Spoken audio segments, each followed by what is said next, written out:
ప్రతి కిలోమీటరుకు ప్రత్యేక ట్యాగులు, ట్రాక్ వెంట సంబంధిత టవర్లు, ఇతర సాంకేతిక పరికరాలు సైతం ఏర్పాటు. సిగ్నలింగ్ వ్యవస్థ ద్వారా రైళ్ల వేగంపై నియంత్రణ, ఆటోమేటిక్ బ్రేకింగ్ సిస్టమ్ను సైతం అనుసంధానించే వ్యవస్థ. ఇవి కవచ్ 4.0 ప్రత్యేకతలు.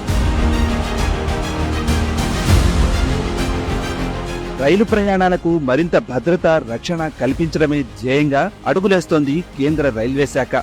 అందుకే ఇప్పుడు కవచ్ 4.0ను విస్తరించేందుకు ముందుకొచ్చింది. 72 లక్షల కోట్ల భారీ వ్యయంతో కవచ్ 4.0ను ఏర్పాటు చేస్తోంది.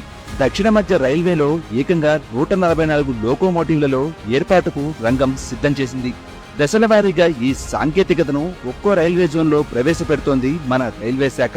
ఇది ప్రజా రవాణాపై, దేశ ప్రజలపై